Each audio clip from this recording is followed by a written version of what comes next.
Hey, welcome to another episode of Your Faith and Health Community. I'm your host, Pastor Jackie Jackson. And as always, on behalf of myself and our producer, Anita Alexander, we want to thank you very much for taking out time from your day to spend with us. Now, before we jump into this show, you know I'm going to talk about healthcare. Every time I see you, or you see me rather, I'm going to talk about healthcare.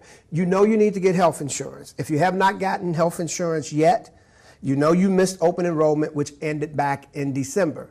But if you have recently started a new job, recently lost your job, gotten married, divorced, had a baby, returning home, re-entering back into society from a jail or a penal institution, recently moving into the state, those are called life-changing events. And if you've experienced a life-changing event, that makes you eligible, if you are for marketplace insurance, to enroll. You have 60 days from the date that your life-changing event starts in order to enroll without receiving a penalty. Well, wait a minute. The penalties are gone, aren't they? I'm sorry. We're not even worried about a penalty anymore. But there is a penalty if you don't have health care. You have to go to the hospital. The penalty is that you can't get the health care that you need, which means that your family is going to suffer. So if you don't want to get health care for you, get it for your family. Make sure you can go to the doctor. Make sure you can get preventative care treatment. It's good for the emergency room, doctor's visits, vision, dental, all of those good things. And if you're single, making $16,248 or less a year, that makes you eligible for Medicaid. In fact, you can't even go to the marketplace. You would have to go to Medicaid, which is good because that will cover all your medical expenses, all your emergency room expenses, doctor's visits, preventative care, vision, dental. If you were like me and you wear glasses, you know how expensive they could be. So listen, get enrolled in some health care. Don't wait around. Don't wait until you're there and wish you had it. All right, I'm going to get off this because I want to get to my guest, Mr. Ali Rashad Abdullah, who I also work with as a part of the Community Outreach Advocates. Welcome to the show. Thank you. And I'm used to calling you Rashid. I've said your official name. Now I'm going to go back to calling you Rashid, if that's okay. Good. So you're here today because we're talking about trauma. And trauma is something, given this day and age and all the things that's happening in our community here and around the country, trauma is something that is springing up. It's always been around, but it's springing up more than ever with the shootings, with the mass shootings, with what's going on in government, with what's going on overseas. There's trauma just going around. And so you and Dr. Garcia and a number of others are working on a program that I guess you're about ready to introduce it officially into the community around trauma. And I just want to real quick, I obviously went online and pulled up a definition for trauma. And trauma is the psychological upsetting experience that produces an emotional or mental disorder or otherwise has lasting negative effects on a person's thoughts, feelings, or behavior.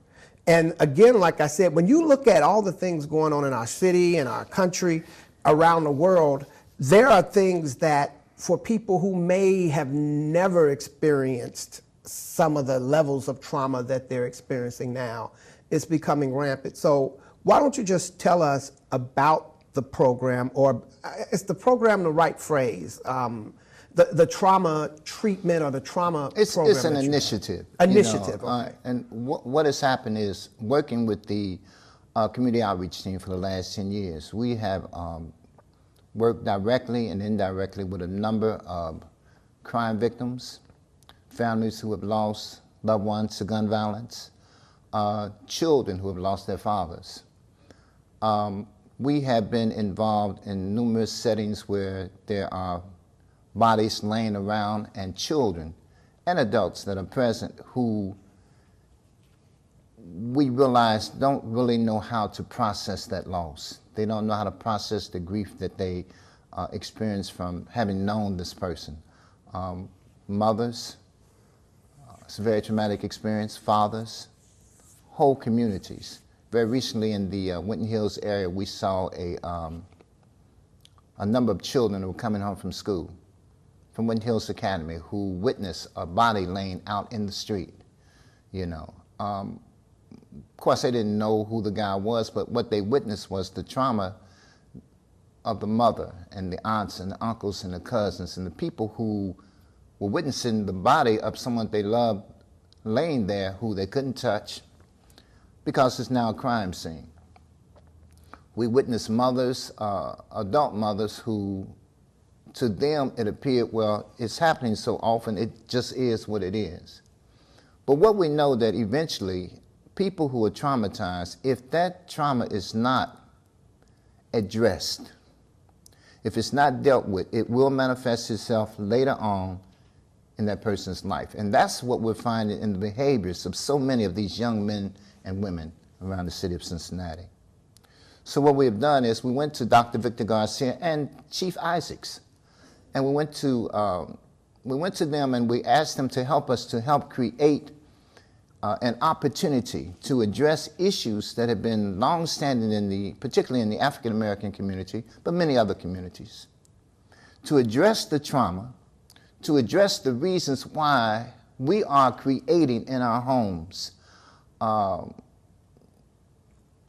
children who have a attitude and a disposition where they care about nothing and care about no one. They have no fear of God. They have no love for family. So we're trying to get to the root of why and how it is that we're creating these type of children from our homes. For the most part, these are our children that are getting killed in the streets of Cincinnati, and these are children that are doing the killing. So it's imperative that we do something about it. Okay, and so in developing this initiative, you said it kind of sparked up in you, because my understanding, and correct me if I'm wrong, this is born of your idea, and you were able to reach out to professionals. And just to make it clear that you're not a doctor or a psychologist or psychiatrist or... No, I'm a victim. You know, I've been victimized by trauma. You know, I've lost loved ones, I've lost friends. I found myself in situations, helplessness, where I didn't know what to do. I've watched people die in the street. And I'm a victim as well as an observer. But people do a lot of talking, and what we do, the outreach team, is we try to come up with solutions, you know. And the solutions begin with the individual people in the community who, first of all, who are hurting. First of all, recognize that it could be their child next, because it could be anyone's child. Children, your child doesn't have to be in the street selling drugs or doing wrong things to become victimized by what's happening in the streets. We have an incident very recently, a couple of years ago, where people were out at a nightclub enjoying themselves, where two guys who had beefs with one another began shooting. 17 people were shot. 17 people, 15 of those 17 people had absolutely nothing to do with that beef. So it goes to show that you don't have to be involved in anything, any criminal activities, to get shot or to get killed. And what happens is these people leave. You have many people now who won't go to nightclubs. You have many people, when their children talk about going, their parents are very anxious. They're very concerned, because they realize now it can happen to their innocent children. So what we're trying to do is address what is taking place, the reality of what is taking place in our community on a regular basis. Most people are familiar with post-traumatic stress. Most people are familiar with the idea of soldiers coming home from war.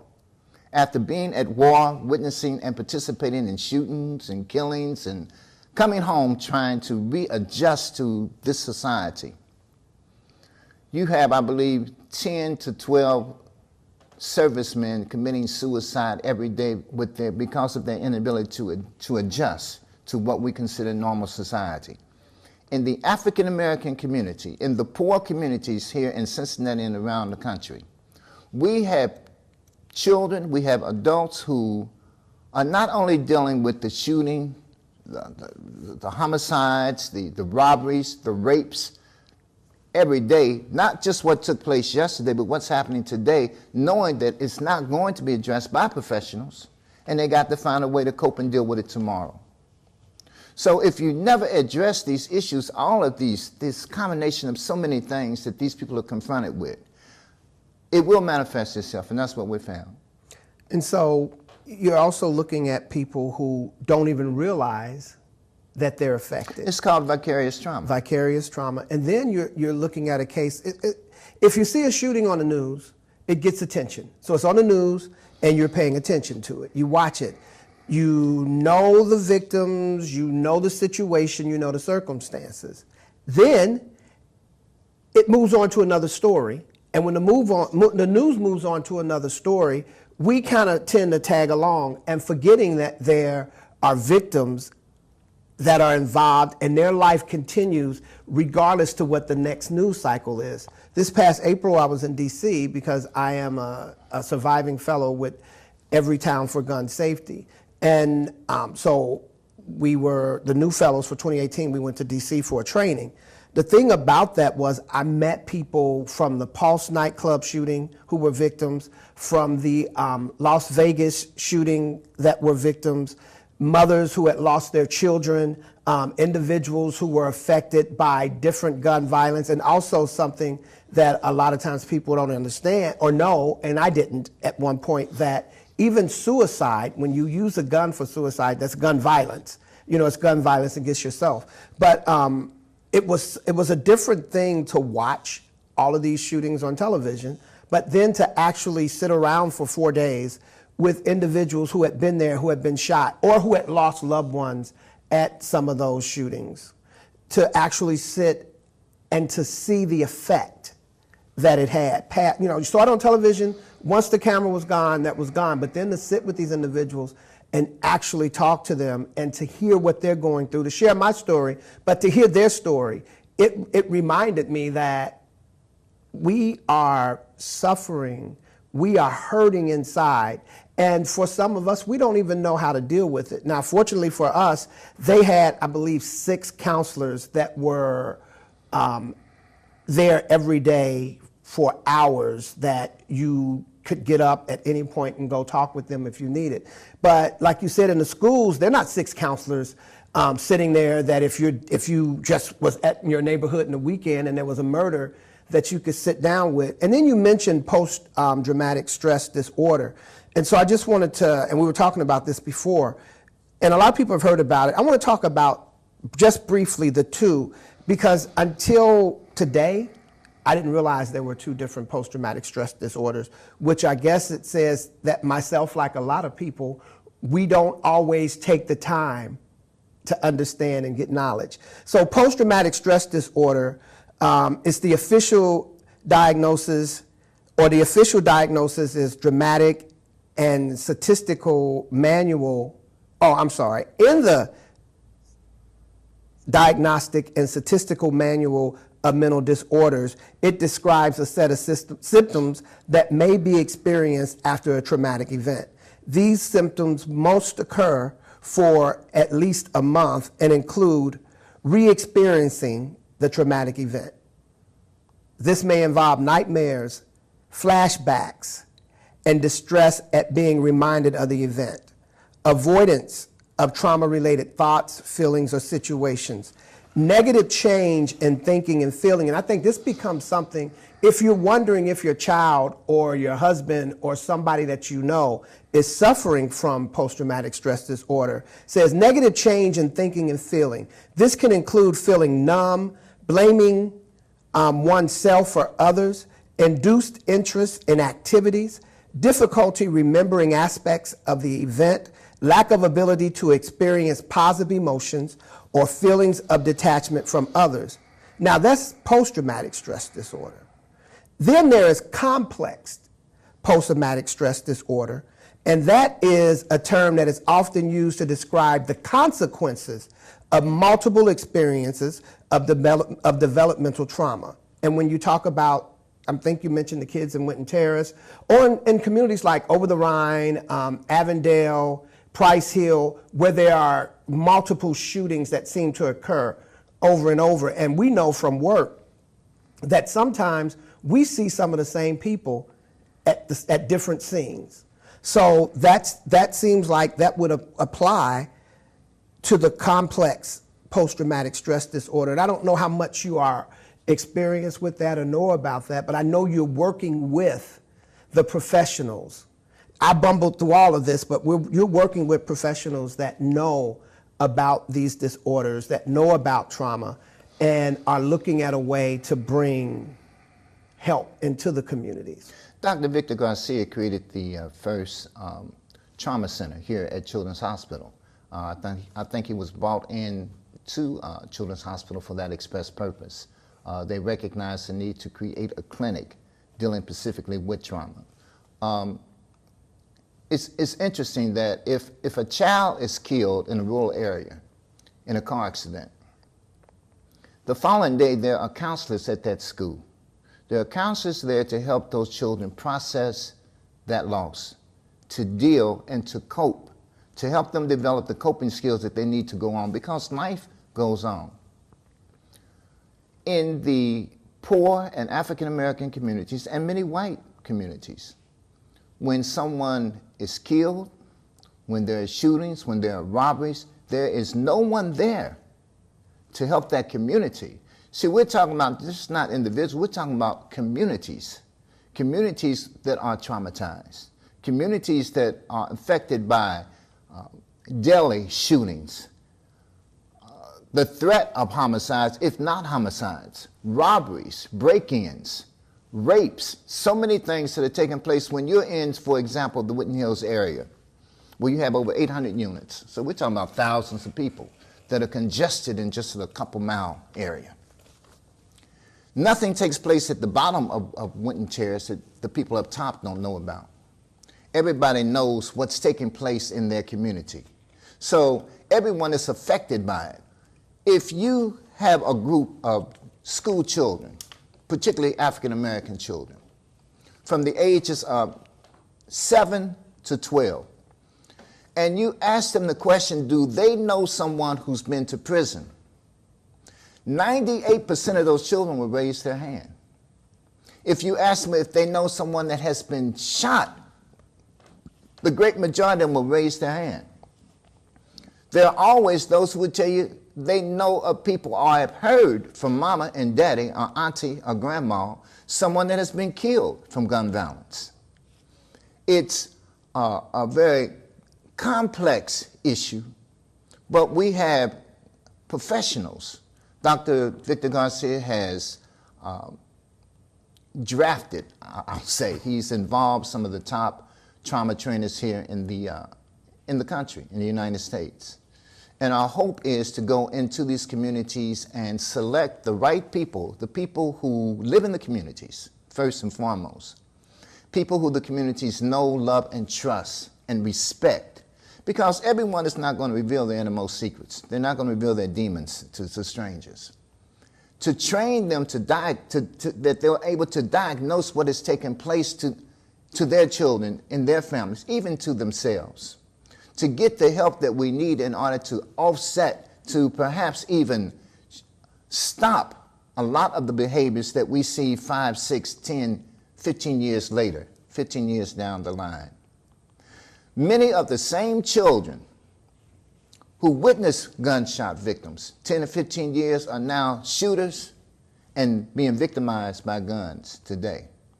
The very same babies that we've seen on the street, the children of homicide victims, the children of the shooter, are now become the victims here in the city of Cincinnati. Let me ask you this. And actually I have a few questions, and I'll start with this one first. You've said why why you put this in motion, how this kind of came about in your mind that, hey, we need to do a little bit more. We're compelled to do it. We're compelled to do it. We're compelled because we find that there are too many people who, when shooting takes place in the communities, first thing they're expecting City Hall to resolve it. They're expecting the police to be there before it happens. That's not their job. That's not what they do. That's not their job. The responsibility must lie in the community. It must begin in those dysfunctional families. But you took on to me, I mean, you've been working on this now for what, over a year? to me, it seems like a big problem. I'm sorry, not a big problem. It seems like a big task. Why did you feel it was something you needed to put on your shoulders? Well, somebody needs to do something other than talk. We do a lot of talk, and there are a lot of good people who really want to do things, but they don't know how. The city is really, many of the leadership in the city are so divided that they can't agree upon what needs to be done and how it needs to be done, where the monies need to flow. So we want to demonstrate with them what has happened there. We went to the Attorney General's office, and they believed in this so much that they have now granted us monies to begin a process to do trainings in these communities. The police chief, Chief Isaac, believes in this so much that he is now giving us monies to begin a process to heal these communities, to heal these people. It's interesting that we have all of these trauma centers around the city of Cincinnati. For the most part, they don't work. They don't work because you treat the child, you treat the adult, then you send them right back into those environments that are inflicting the trauma. So if you don't address that, sure. So am I running out of time? Yeah, we're down to about 3 minutes. Anita Okay. had flashed, and I don't even think we've really scratched the surface of it. Right. And it's not something I want to just let go. Right. And let it Because we got a lot more to talk about. Yeah, on we this do. subject. So let's do this. Look, we know you're going to come back next week. We know you're going to come back next week, and that's really great and important. One last question, though, before you go. When will this program launch, or do you have a launch date? Well, we expect it within a month, within 30 days. You know, we have the monies in place, we have the people in place. It's just about the implementation. But we want to do it in such a way where we know it's going to be effective. We don't want it to be another fly-by-night program. We want this to be something that the people embrace, you know. So within the next month, we should You will be hearing something. We will Yes. hear. We should be ready for the launch. Yes. And look, I want to thank you again. We want to thank our guest again, Mr. Ali Rashid Abdullah. You got that right. I got it right. You're right. And for coming out, and we're going to have him again. We're going to continue this conversation. But I just want to say to you, if you're watching or listening, it's important that for our health. It's important, you know, I always talk about our health in terms of our physical health, but our mental health is very important. In fact, what happens in our mental health can affect what happens in our physical health, because if we're not dealing with it, all types of things begin to happen with our bodies, whether it's ulcers, high blood pressure, trouble with our hearts. So it's important that we have health care. The good thing about health care is it's going to have mental health care involved in it, and it's something you need to do. Trauma is hitting our community, is hitting our city, is hitting the state, the country, and the world. But just talking about our own little part of the community is striking us. As Rashid said, we're out. So we're at the shootings, we're seeing the individuals, we're seeing people, families struck, hurt. My family was hurt.